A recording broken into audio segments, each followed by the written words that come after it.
El Poder Judicial ha caído en el terreno menos esperado, el de la injusticia, lo que es un contrasentido para el órgano que se encarga de impartir justicia.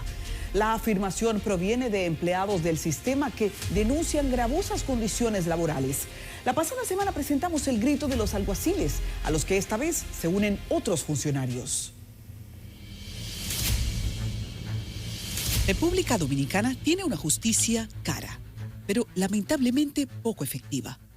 Pese a que la justicia no recibe el 4.10% del Producto Interno Bruto que requiere y que especifica la Ley 194-04 de autonomía presupuestaria, es uno de los renglones en donde va a parar mayor dinero de los dominicanos. Este año, por ejemplo, se contempla sean invertidos 8.623 millones. Nuestro equipo ha decidido investigar por qué la percepción de justicia sigue estancada pese a múltiples esfuerzos diarios y millones de pesos invertidos. Que en vez de gastar miles de millones de pesos en persecuciones que no van a ir a ningún lado, hagamos un ejercicio más serio de la persecución que permita que eso que se gasta en el Poder Judicial, en la justicia, que puede gastarse en educación, en salud, en cualquier otra cosa, termine dando los resultados idóneos, que implica buenas persecuciones, con adecuados instrumentos, con criterios objetivos, aunque el Ministerio Público es parcial, es el representante del Estado y de la sociedad. Cuando la justicia no es eficaz, en vez de convertirse en una inversión, pasa a ser un gasto para la sociedad. Es por eso que las debilidades de la justicia son de gran preocupación.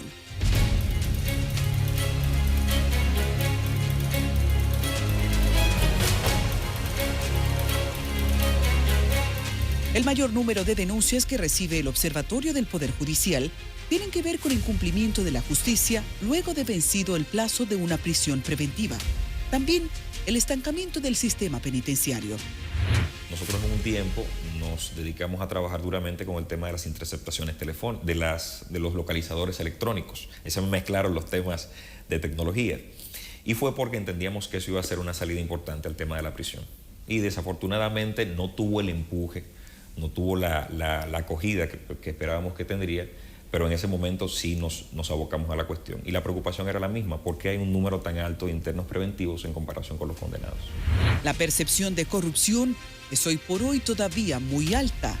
Lo primero es que en la República Dominicana hay un tema de corrupción prácticamente cultural, al cual definitivamente no estaría ajeno el Poder Judicial, como parte del sistema, como parte de todo este proceso evolutivo y demás, que a nivel de estudios pues señala de que está cada vez más erosionada lo que es la credibilidad, está cada vez más minada del Poder Judicial. La justicia tiene que ser accesible, en los plazos que la ley establece, imparcial y garante de los derechos para cumplir con los parámetros de una buena justicia. Sin embargo, la nuestra tropieza cada día con algunos de ellos, a veces con todos. Aquí cualquier caso te dura 10, 12 y hasta 15 años.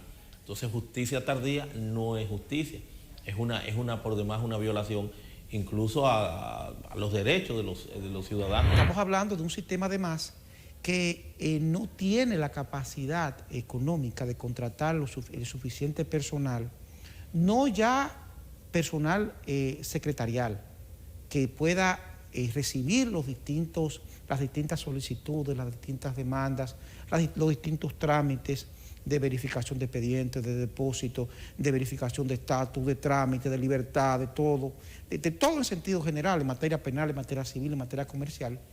El Poder Judicial no tiene silla, no tiene escritorio, no tiene tribunales que necesita, está en la indignidad de que hay en muchos sitios que se administra justicia desde un furgón.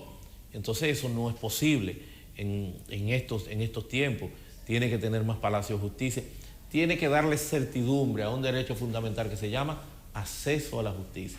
Estamos hablando de un sistema que gracias a las limitaciones financieras tiene exactamente los mismos jueces que tenía hace 15 años para una población más o menos entre un 20 y 25% mayor, con una demanda entre un 30 y un 40% mayor.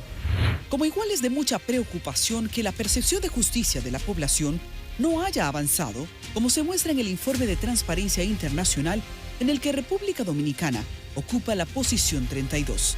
es el mismo lugar que ocupó el país en los años 2012 y 2014, lo que implica que la percepción de corrupción no avanza. El Poder Judicial debe, en este caso, más que afinar, darle mayor fortaleza a lo que es su inspectoría, a lo que son los controles, a lo que sería una auditoría de seguimiento a la labor de administración de justicia de los jueces. La mora judicial en el país toca fondo con impresionante frecuencia. La mora no es más que el retraso de un tribunal para conocer tu caso. El 2017 fue declarado año de combate contra la mora judicial. Se nombraron varios jueces liquidadores, pero hoy los frutos son podridos. La mora sigue siendo un cáncer. El 2022, el Poder Judicial presentó un plan antimora que todavía sigue siendo un proyecto de papeles. Una sala es capaz de tener más de 1000 expedientes en mora. Solo una sala. Por ejemplo, un juez que se ve en la necesidad de tener que cumplir con determinada cuota para lograr un determinado puntuaje en materia de escalafón, pues muy probablemente se va a ver forzado a ser rápido. Y la rapidez no es muy amiga del debido proceso ni del respeto de los derechos fundamentales. Máxime, si tú le sumas a eso la máxima de que por soltar, por condenar, no, por mandar a prisión y por condenar, pues no cancelan a nadie. Esa realidad hace que personas de escasos recursos, fundamentalmente, vean sus derechos vulnerados. Su acceso a la justicia es mediocre y retardado. Pero sin dudas, nada se compara con los atrasos de las prisiones preventivas.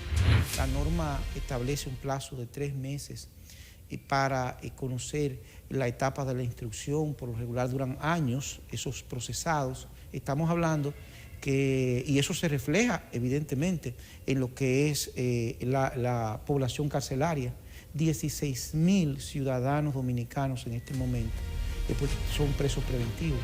Si las leyes se aplicaran para estos 16.000 procesados que permanecen preventivos en las cárceles, como se aplica a determinados acusados de cuello blanco, miles de ellos estarían en libertad. La prisión preventiva cesa a los 12 meses. Eso es lo que dice la ley.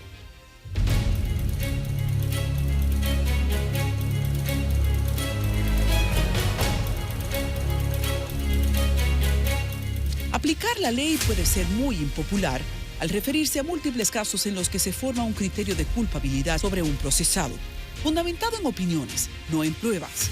Surún Hernández entiende que la sociedad se convierte en ocasiones en una trituradora que destruye funcionarios de forma deliberada. Tenemos también el problema de la influencia mediática en función de determinados casos que determinadas corrientes mediáticas, valga la redundancia, crean una corriente en función de un sentido de culpabilidad o en sentido de inocencia. Y eso evidentemente pues es una influencia negativa para ese juzgador. Las preocupaciones del Observatorio del Poder Judicial al analizar la justicia los últimos meses miran en torno al ámbito penal y lo que la gente piensa de la justicia, lo que a juicio de Harold Modesto se agrava al criticar la exposición. Cuando nosotros escuchamos hablar de una medida de coerción, lo normal es que acontezca en la fase preparatoria, pero las diligencias son reservadas para las partes. Entonces nos preguntamos qué está pasando en el proceso. Si podríamos decir que le falta algo en estos momentos, y desde hace mucho tiempo le falta, es tratar de ver cómo permite o cómo genera las condiciones para que la ciudadanía entienda que esta justicia, que es la que más le interesa, que es la justicia penal, sea de mayor comprensión, con sus dinámicas, con sus mecanismos de contención, con sus reservas para garantizar que no haya abuso del poder. Se refiere a la necesidad de garantizar derechos fundamentales como la reserva de información en la primera fase del proceso, un tema que las mismas autoridades se han encargado de prostituir. Y yo creo que en eso el Poder Judicial, en sentido general, o el sector justicia, porque creo que el Ministerio Público tiene también responsabilidad en esto, no ha hecho las tareas pendientes que corresponden a la reforma procesal penal. Sin tapujos, el representante del Observatorio del Poder Judicial asume sus duras críticas y al hablar de las garantías coincide con una preocupación cada vez más creciente. Hay muchos casos en los que no, muchos casos. ¿Y qué pasa con esos casos en los que no? Bueno, que tienen dos partes y cada parte se va a encargar de elevar para que lo conozca la sociedad cuáles son las vulneraciones a los derechos. Entonces, en sentido general, el Poder Judicial sí opera, sí juega su rol, sí garantiza derechos, pero hay algunos casos que son los que nos llaman la atención, que en esos casos, si se vulnera un derecho, todos nos enteramos de la vulneración del derecho. Entonces, en nuestra percepción queda que el Poder Judicial, en tanto nos enteramos de ese caso, funciona mal. La percepción de justicia no parece haber aumentado su puntuación pese al alto número de sometimientos en los últimos 2 años. Según el más reciente informe sobre corrupción gubernamental que publica Transparencia Internacional, la República Dominicana ha obtenido 32 puntos de una calificación de 100. Con esa puntuación, el país mejora su situación hasta la posición número 123 de los 180 países analizados, pero continúa con mucho que hacer. Sin lugar a dudas, el Poder Judicial incide en la percepción de la corrupción. ¿Por qué? Porque la variable fundamental para hablar si hay más o menos corrupción es la impunidad.